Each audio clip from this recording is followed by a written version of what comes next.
Oh, what are we gonna do when we get back? Oh, what are we gonna do when we get back? I take a shower and hit the rack. I take a shower and hit the rack. Welcome to Charlie Mike. If you're a combat veteran with an entrepreneurial bug and want to know what highly successful combat veteranpreneurs are doing to transform their sacrifice and experience to create their visual reality, then this is dedicated to your inspiring and fulfilling future. And now your host, Dwayne Paro. No way, gotta run, feet, lots of fun. Invest in Yourself ebook is my free gift to you for listening to the show and becoming part of the CO Nation. To receive your free gift, please go to landmarklifecoaching.com. Thank you for joining us on this episode. There are so many veterans with the core strengths to become successful entrepreneurs and continue to make a huge positive impact on our country. Here we highlight the amazing successes of combat veteranpreneurs. Combat veterans for the purpose of this show are soldiers, sailors, Marines, and airmen who have served the United States in wars, campaigns, and in theater on foreign soil or hostile waters. Our guest today is Kevin Bemel. Kevin is the president of the Bemel Company, Incorporated, where he helps veterans become financially secure by training them to find high-paying jobs and start businesses. He writes and speaks on the 8 deadly sins of job hunting. Avoid employment using the 5 steps to a high-paying job, Veterans Edition, as well as leadership, veteran reintegration, and ethics. This is an outgrowth of his work as a chaplain in the United States Navy, where he worked with service members in the Marine Corps, naval aviation units, and a submarine squadron, helping sailors and Marines get promoted and work through issues such as infidelity, criminality, and abuse. Currently, Kevin is the Deputy Command Chaplain for a special warfare unit. All right, welcome, Kevin, to the show, and thank you for being a guest. Wow, it's good to be here, Dwayne. Thanks for having me. Yeah, I'm excited to have you tell our loyal listeners all about your journey from a combat veteran to a successful entrepreneur. Can you, before we get into your entrepreneurial experience, can you give us a brief overview of your military experience? Sure. So I came to the military as a second career. So I had a 20-year career in real estate, commercial real estate in Los Angeles before joining the Navy late in 2006. And that in itself was kind of an interesting experience because I was already past the maximum age that you could be to join the military. I was, I think, 43 or 44 when I first spoke to a recruiter. A young petty officer, second class in the Navy. He's looking at me with, my gray hair showing out from under my ball cap. And I'm telling him, hey, I want to join the Navy. And he's like, well, sir, are you a doctor? Are you a nurse? Well, he finally said, well, we don't want you, sir. I'm crushed, because I was in the Capitol building on September 11th. We got evacuated from the rotunda by the Capitol Police. And as we were leaving the building, we looked off to our right and black smoke was rising. And that was where the Pentagon had gotten hit. So, I went through kind of a Pearl Harbor experience, and that's a few years later what led me to want to join the military. But to make a long story short, it took several years, but I found out that the Navy was desperate for Jewish chaplains. And so I went and got ordination, and the end of 2006 saw me on an airplane to Okinawa, Japan, and to my first duty station as, a junior officer chaplain with Marine Corps bases, Japan. So I spent a little over 3 years there. My wife and I had a great tour. Our daughter was born there in the hospital that at the time was on, now I forget the name of the camp. They've since closed it. But anyway, I worked with Marines and sailors. I worked with soldiers and airmen because everybody all branches of the military have a presence there. It was a terrific, terrific tour. We just loved it. The people were fantastic. And then from there, I transferred to Central California, lovely Lemoore, California, where I was the chaplain for Carrier Air Wing 14 doing an operational tour. And We deployed on the USS Ronald Reagan to the Gulf. We did combat operations into both Iraq and Afghanistan. We did a search and rescue. Well, we had hoped a rescue mission for a shipmate on another ship that went overboard that we unfortunately didn't find. And of course, we did workups and we did some special exercises that we're not allowed to tell anybody about, but we spent my air wing spent a tremendous time on the ship or up at Fallon at Top Gun in a 24 months, or actually 22 months, I think, that I was with the air wing. I think I was away from home 14 or 16 months of that. I mean, I hardly saw my wife and daughter. But, again, it was really inspiring to work with, to be candid, people who mostly were young enough to be my children. So, given the age that I joined the military at, the only person on the ship who was older than me was the strike group admiral. And, so it was kind of like, having dad on the ship for me to be there. And, we, one of the actually cool things that we did, it wasn't great for the Japanese, was we were the first ship on the scene rendering humanitarian assistance after the earthquake and tsunami in Japan in 2011. So we have, 4,200 people on our ship, and we're sailing back and forth through a radioactive plume because, if you recall, there was a reactor meltdown as well. And the captain of the ship really didn't want people going outside the skin of the ship unless it was absolutely necessary. So we've got, thousands of young people on the ship with, not a whole lot to do. You can only field day, the deck so many times. So I ended up running a series of trainings on personal finance and starting a small business. And, much to the chagrin of the ship's senior chaplain, he would peek in every now and then. He'd go, "How can you have more people here than I get for my church service?" That's good. But, I think that it shows that there's a hunger there. There's a hunger there among service members to learn about personal finance, to learn about entrepreneurship. I had several sailors, I think they were all sailors, could have been a Marine among them, coming up to me, in the weeks after I gave the different trainings with business plans and things that they were looking to do once they got out of the military. And it was really, really inspiring to see, that kind of response to, what from my perspective I thought was kind of, real basic kind of pedestrian training, but something that obviously there was a need and a hunger for. So then after CAG 14, my wife and I kind of regrouped. They wanted to send me on back-to-back operational tours, and my wife, basically said to me, "Well, you can go, but your daughter and I are not doing this anymore." So, it was really a choice between my family and continuing on active duty, and that was a really easy choice. Mm-hmm. So, I spoke to my CO about it, and he said, "Look, you and I are cut from the same cloth. We do this right up until our commanding officers say we're not doing this anymore. That's the terms of our service." And he said, you got to look after your family, because that's what we're here actually doing is securing Americans' abilities to do that.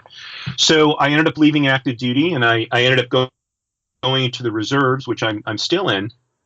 And, this kind of, transitions into, what do you want to be when you grow up? So I had a 20-year business career before I had spent 6 years on active duty at that point. And, here I am heading back to civilian life at 52 years old, and I had a real fundamental decision to make. And that is, was I going to go to work for somebody, not unlike being in the Navy where, you're working for a large organization, big, large bureaucracy, or was I going to go back into business? And, I was casting around, looking at this and that. And then I happened to come across another veteran. He was a Vietnam era veteran who had put together a training that he called an entrepreneurship boot camp. That term was actually pretty new back then. Mm-hmm. And he was looking for someone to help him promote and train this program. So, we had a number of conversations, and first of all, we hit it off in terms of just, working together, sensibilities, what we felt was important vis-a-vis veterans. And we ended up entering into an arrangement where basically I would promote his program in the Western United States in terms of the marketing and also putting the seminars together, the trainings together. And it was great. And so kind of, at that point, I'm a couple months out of actually leaving active duty, and we've got our brochures and we're doing advertisement and we're spending money. We were partnered with a university in Ohio, which is where my partner lived, who was going to make it so that our program could be accessed through the GI Bill, so that veterans could afford it and they could get, the kind of training that they needed. And so they were also obligated to cover our marketing expense. And a week before the trucks come to pack us up to move us back to Los Angeles, my partner gives me a call and he says, "Hey, I got some news for you." And I could tell by the tone of his voice it wasn't good. And he said, I just heard from, such and such at the university, and they actually didn't get VA approval. I'm like, what? He's like, yeah, I know. He said, and to kind of make a long, somewhat painful story short, the man who was at the university who was responsible for all this had told both the university and us that it was all, hey, don't worry about it. It's all, we're all set to go kind of thing. And in reality, the VA had come back to him and they hadn't disapproved the program. That's not what they do, but they had said, we need you to jump through, these, whatever it is, 10, 15, 20, wickets in order to get approved. And at that point, the university had a ton of money invested in it, and they were not at all confident that this guy was going to be able to jump through the wicket.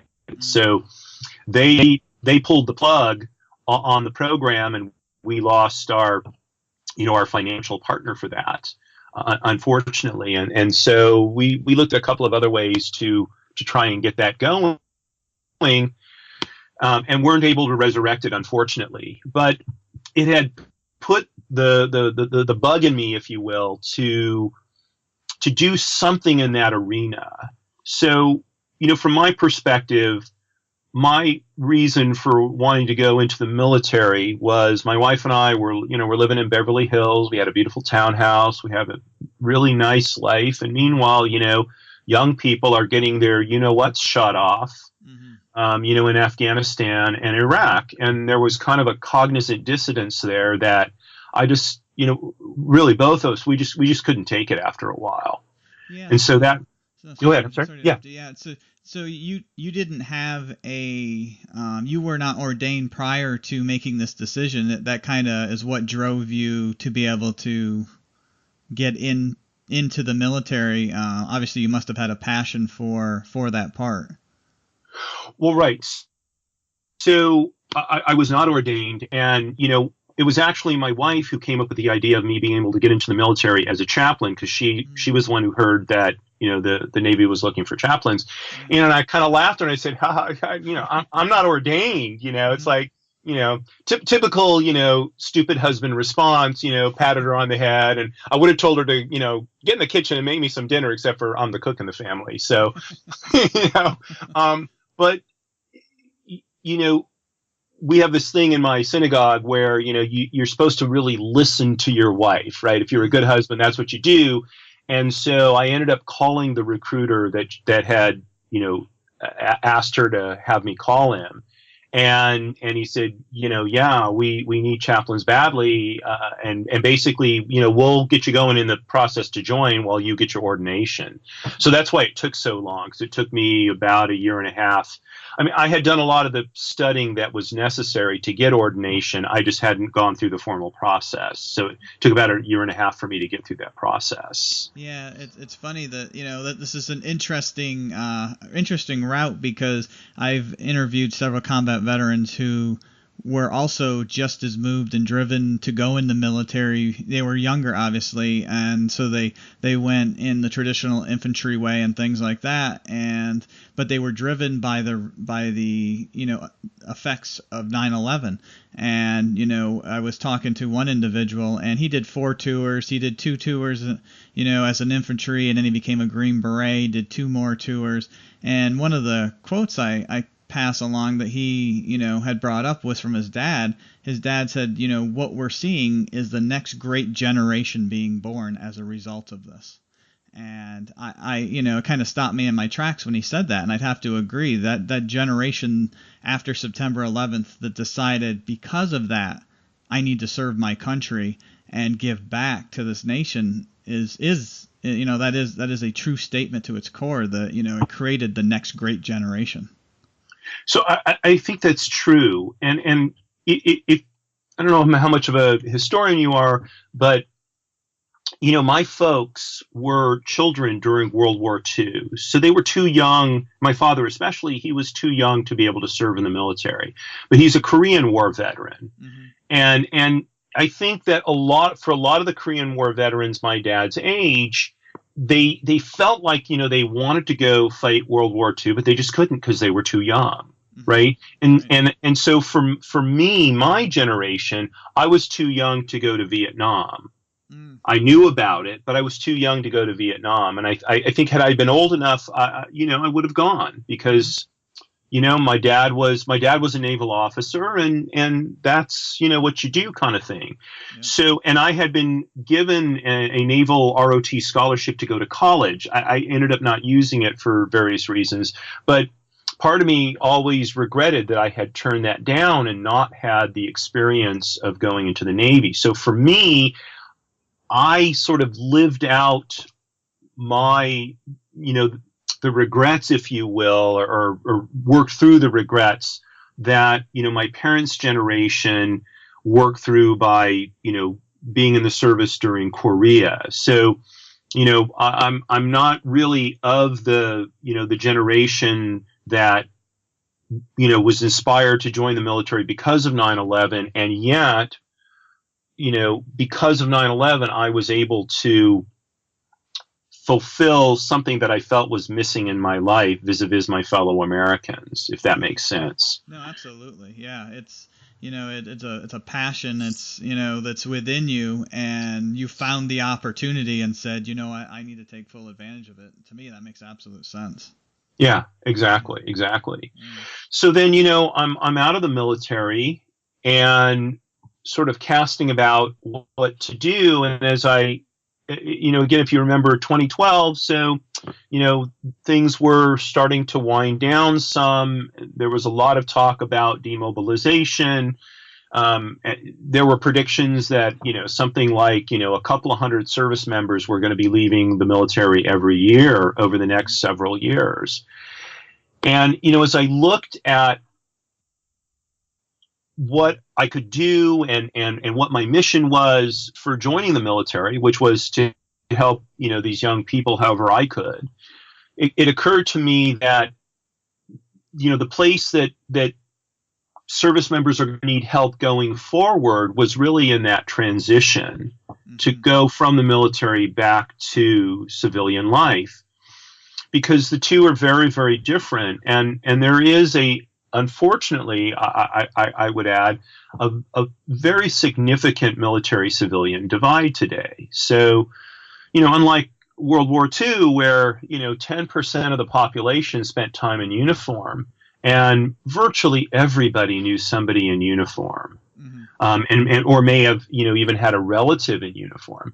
These days it's not so unusual for an American to not know anybody who's in the military, or if they do, maybe just as kind of a friend of a friend or the child of a friend or an acquaintance, something like that. But there's not a lot of firsthand experience. Yeah, I've heard others say that too, and I guess because I'm so ingrained in the veteran community and being a veteran, it just blows me away to think that that is the case, because, and especially because so many people have, served recently because of the war campaigns and things like that. It's that statement always blows me away when I hear that. Well, so, and if you lived where I live in West Los Angeles, so there are more World War II and Korean War veterans in my neighborhood than there are veterans of the current conflicts. Which was just, so now, and that's somewhat due to where I live. But, if I walk into a store in my uniform, I get a lot of people who come up to me, thank you for your service, that kind of thing. And I always ask them, have you been in the military, or do you know anybody in the military? No, or gosh, I wish I had, that kind of thing. I can usually tell the ones who have, because they're very old. World War II era, right? And they have a different way of saying it.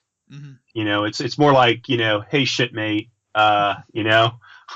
we have common kin. Yeah. So, it was really a matter of finding how I could help, and talking to a longstanding friend of mine who is a real estate coach.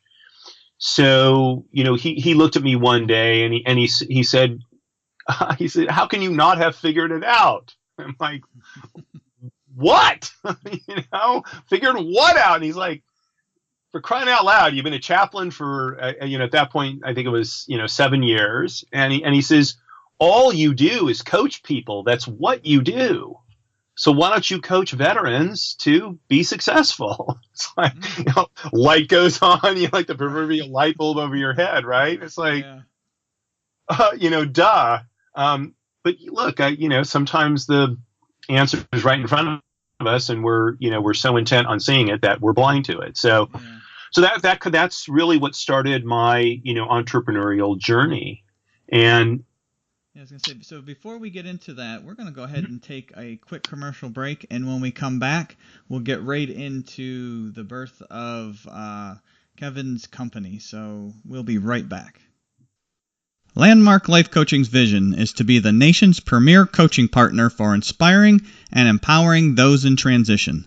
They partner with courageous groundbreakers and transitioning veterans to create fulfilling and empowering futures that they desire. They have partnered with various entrepreneurs and transitioning veterans to leverage their core strengths and implement the framework for the future they always dreamed of.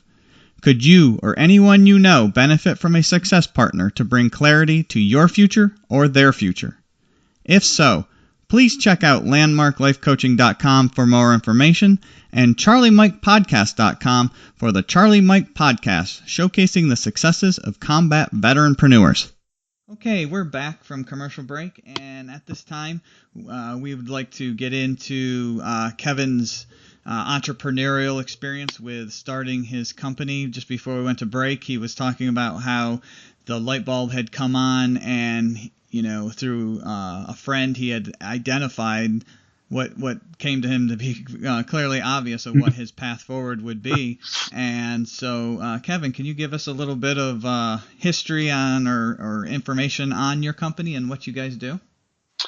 Yeah, so, I started out really looking to figure out, why are veterans struggling to transition, right? Because really, the core of entrepreneurship is finding a need and filling that need.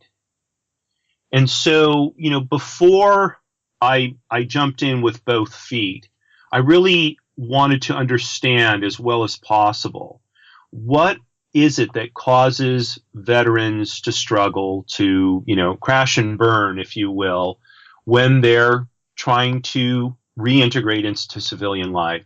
So I spent quite a bit of time. I there's probably a report out there I haven't read, but I haven't found it, kind of thing.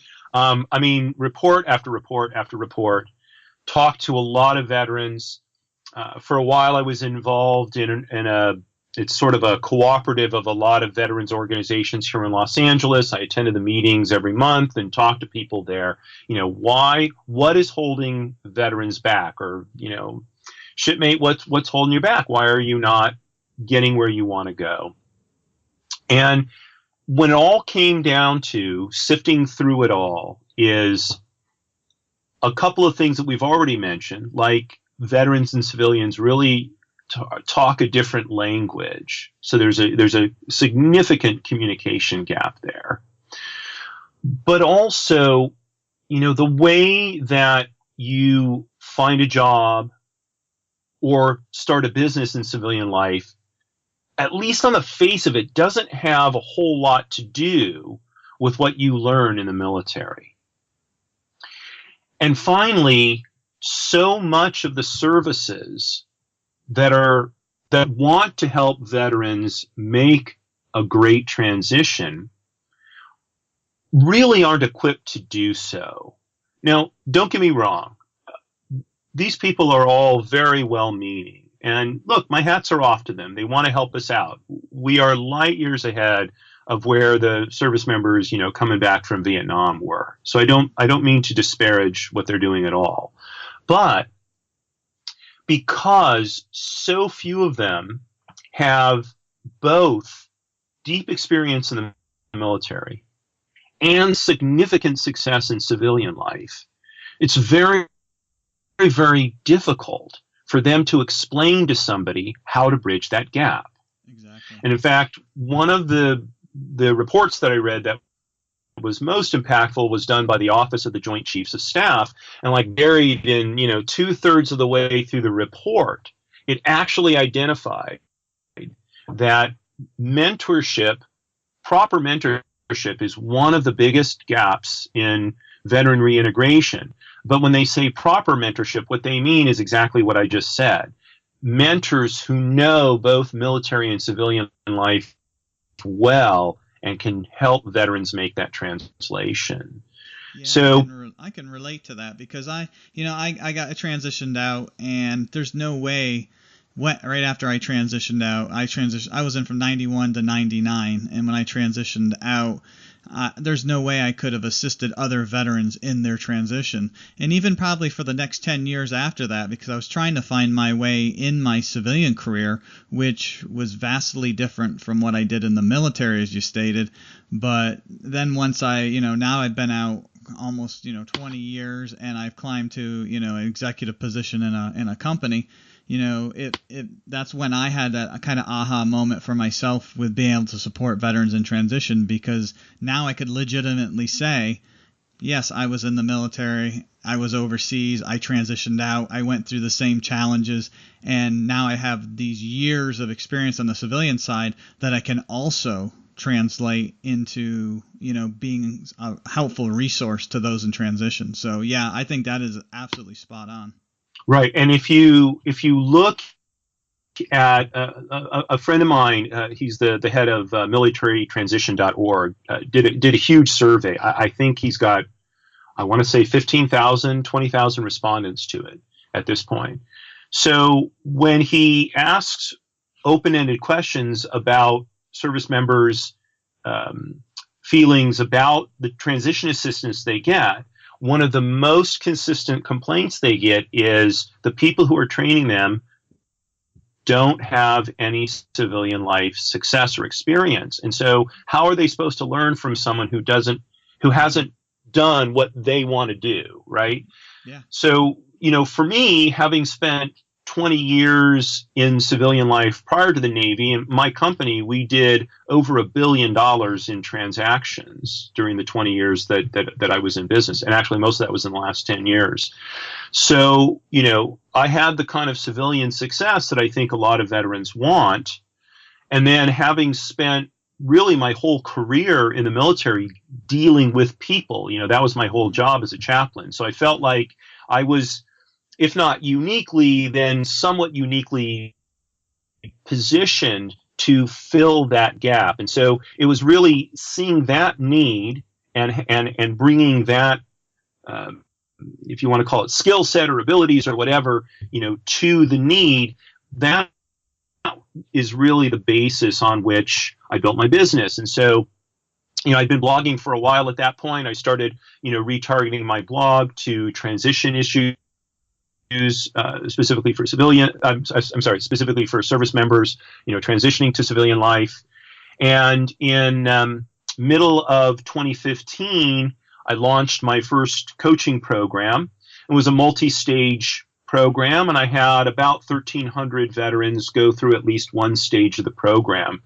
So I met my first objective, which was to train a battalion of service members in transition skills. But I felt like, because it was a high-ticket program, and because, frankly, most veterans didn't have the resources to be able to access the full program, that I really wasn't meeting my objective in the way I wanted to. And so middle of last year, I closed that program down and, took some time to kind of reassess how can I serve the people I want to take care of better, and kind of cast it around for another model in terms of a coaching program that I could use. And toward the end of last year, I found that model. And so I've been working on revamping my program. And in the meantime, I'm finishing up my book, The 8 Deadly Sins of Job Hunting, that you mentioned in the introduction. So I've got one more chapter to write. And then, comes the, the process of finding a publisher. Although I have a couple of people on my team, one of whom has published 40 books. So, that should be, that should be, very useful full contact for me to have. Definitely. So That's a hard space. Yeah. Yeah, very, very hard space. So, and one of the things that I've realized as I've gone through my own entrepreneurial journey over the last few years is there actually are a lot of similarities to entrepreneurship and the military. And in fact, I wrote about a couple of them, but I don't remember which branch of the service you're in, but in the Marine Corps, so junior officers go through a training in Marine Corps doctrine. And although I was a chaplain, I was able to go through some of it. And so, for example, in Marine Corps doctrine, one of the things you're looking to identify is your main effort. It's huge because you're going to put all your resources behind your main effort in order to basically overwhelm the enemy and obtain your objective. Well, a lot of people are fond of, calling business war. I don't particularly like that analogy, but certainly the concept is 100% applicable to success in our entrepreneurship. Because one of the reasons why people are not successful as entrepreneurs is they're too scattered. And the reality is, in any business, there is the problem that you're going to solve and the way that you're going to solve it. And that is your main effort. And everything that you do needs to be processed through that lens. So if someone says to you, I'd like to have you come in, talk to this group. Don't worry, it'll only take you, an hour to do. Well, that sounds great. It's good to be in front of people. But, if someone called me up and said, hey, Kevin, I know you really love dogs and you're a big dog enthusiast, and we'd love to have you come and talk to our group about dogs. Well, unless those are service dogs for veterans, that's just not part of my main effort. I'll refer them to my wife, but there's no point in me spending my time doing that. And I love public speaking, as you can probably tell. Mm-hmm. So, but as an entrepreneur, all that's going to do is dissipate my energy and my focus, right? And just like, a Marine Corps commander would not want to get involved in side skirmishes if at all possible. He wants to put all of his energy and power on the main effort in order to achieve that objective. So the same is true, in entrepreneurship.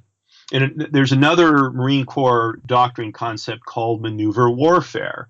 And it basically comes down to, you need to create a kinetic environment such that you're essentially impelled to move forward and overrun the enemy in all the domains, whether it's technological, whether it's temporal, whether it's physical, right? And the same is true, again, in entrepreneurship. You want to find your inertia in all of the areas of your business so that everything is pushing you forward, driving you to take action, so that as issues and problems come up, the natural tendency is to just push through them rather than be stymied by them. Yes. Right? Because again, that's another big problem for entrepreneurs is they'll get to a point and they'll say, "Oh my gosh, I'm overwhelmed by the challenges." It's like, look, I get it. I've hit those points in my career too. But if we think of it in terms of maneuvering around, through, over, under, whatever it is, whether it's a technological challenge, a time challenge, whatever, we can keep that kinetic energy going.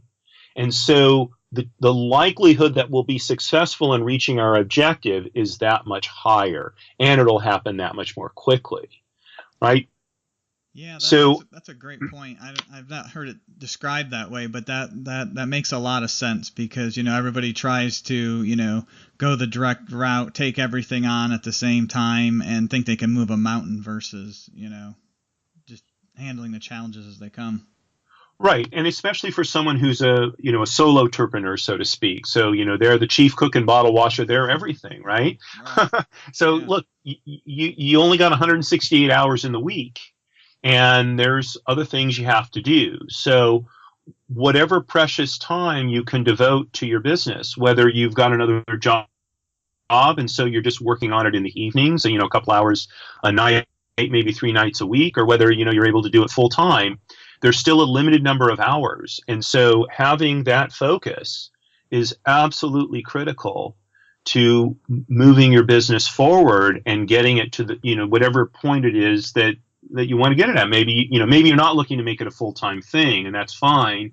But I think everybody who starts a business wants to get it to the point of viability as quickly as possible. So the less energy that's expended on extraneous, activities, the better it will be for you in terms of meeting, your success as quickly as possible. Yeah, and that's the thing, as entrepreneurs, we have to remember, being busy is not being productive, and so you have to lay out what actually are the activities that are going to move your business forward and get you to where you need to be versus just filling your time. And that's exactly right. I mean, and that's true. That's true of all of us. I just read a marvelous book. I believe it's called Deep Work by Cal Newport. Yeah. Don't quote me on that, but I think that's right. I just started reading it.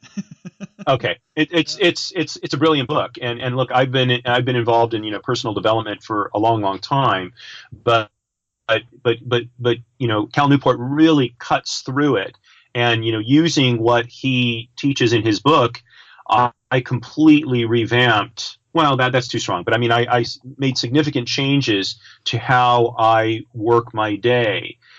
After a really disastrous first week of the new year, and just really upped my productivity, my focus, everything.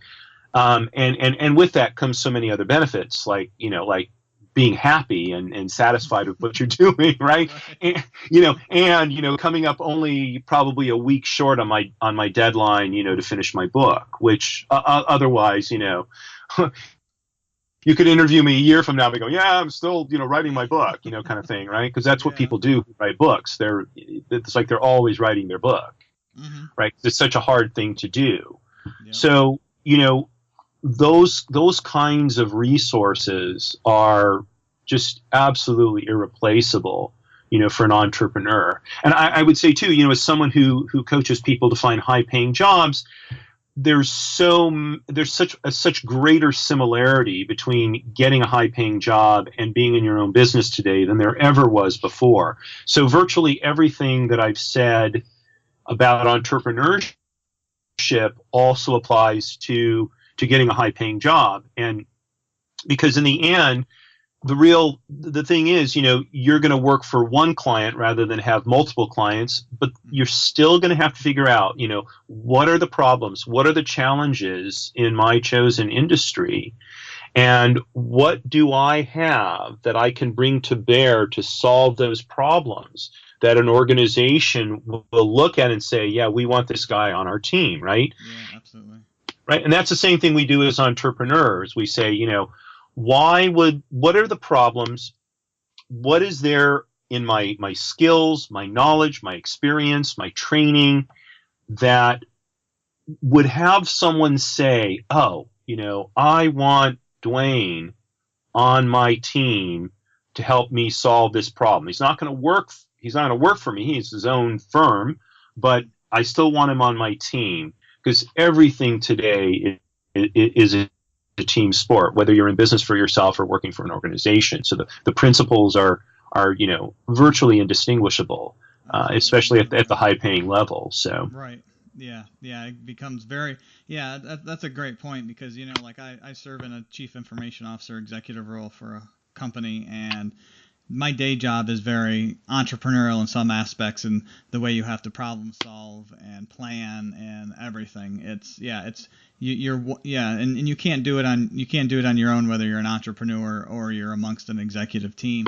If you're an entrepreneur, you need to have a network of people that you rely on who are those other experts in those other areas and help you to be successful along the way.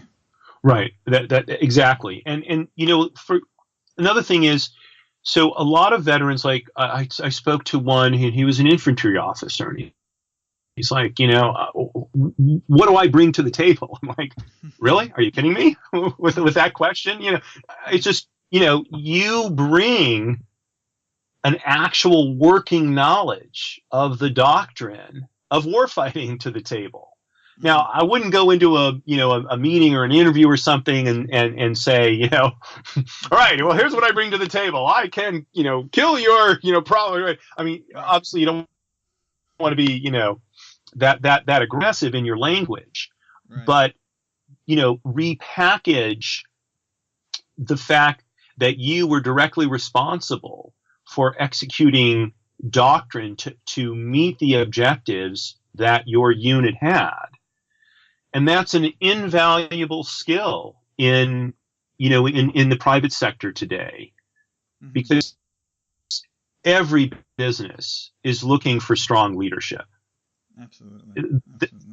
They just are, because, yep. God bless them, but kids aren't coming out of college with that kind of experience. They're just not. They're not. So, you're a 25, 28-year-old, infantry sergeant even. You're a platoon sergeant. I mean, you led a significant size group of people in very tough circumstances, meeting very difficult to meet objectives.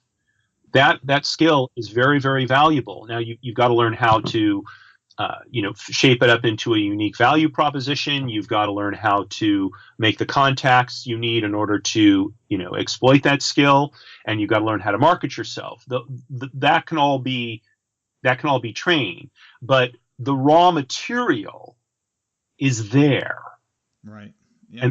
And that's, if I could sort of magically cause a mindset shift, for veterans, it's understand you've got the skills, the knowledge, and the experience you need to be successful in business, to get a high-paying job. You have that, mm-hmm. right? Yeah, absolutely. I agree. It's there, and they just have to market those core strengths that they've spent years developing. Exactly. So, I spoke to a young guy earlier today. He's a petty officer first class. And he's in IT, and he's getting out in a few months. He's currently overseas, so he'll be coming back to the States. And he was real reticent about what he was going to be able to do outside of some kind of tech job, which he frankly wasn't so excited about. He's been doing that for the last few years in the Navy, and he really wants to get into a managerial role and really be able to train kind of the next generation of tech guys.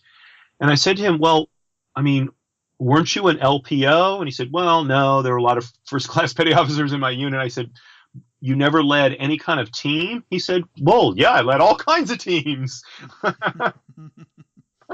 Yeah. I said, well, look, the fact of the matter is, how many people in civilian life even know what an LPO is? You were the supervisor who led a group of, ITs to solve, network problems for one of the largest organizations in the world.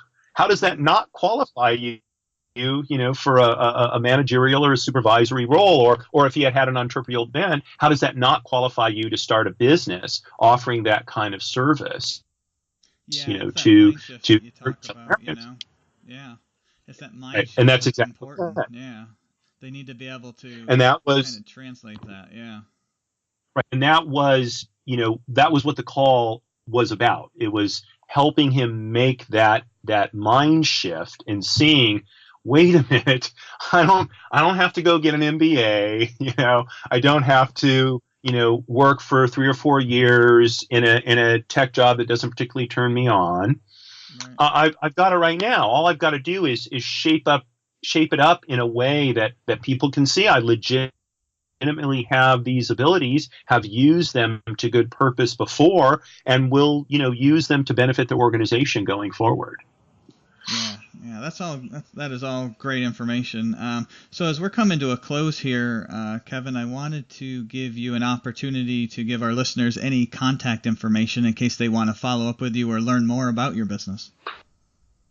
Sure. So first of all, you can go to my website. It's real easy. It's just like my name, bemel.com, B as in Bravo, EMEL.com. Lots of information there, and there's a contact page on the upper menu, and you can just click on that and get in touch with me. You can also find me on LinkedIn. I'm Kevin Rabs Bemel. Rabs was my call sign at the Air Wing, so some people call me that. And you can also find me on Twitter. I'm at Kevin Bemel on Twitter. I'm a fairly regular tweeter, although not as regular recently while I've been finishing up my book. And you can also find me on Facebook. I think I'm Kevin Bemel, Navy Rabbi on Facebook, if I remember my Facebook handle correctly. So any of those, media are great ways to contact me, and happy to have any questions that your listeners think of, and after listening to the podcast, feel free to be in touch.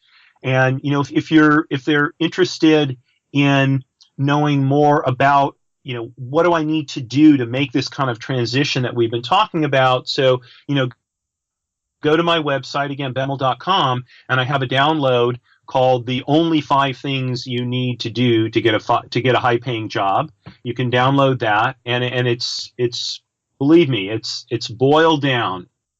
It's just these 5 things. If you do these 5 things, you will get the job that you want.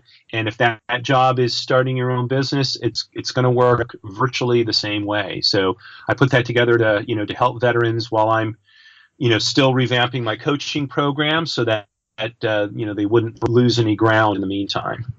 Yeah.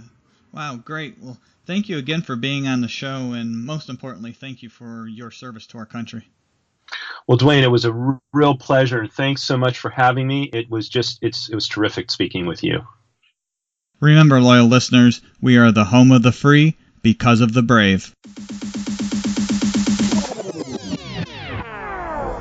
Thank you for tuning in to Charlie Mike Podcast with Dwayne Paro. Our objective is to bring successful veteranpreneurs to help inspire and provide insight into what helped them become successful, with the hopes you can take away various strategies you can implement in your entrepreneurial journey. Visit us on iTunes, leave us a rating and review, and let us know what you thought of the show. Thank you for tuning in, and we'll see you next time. Hoorah!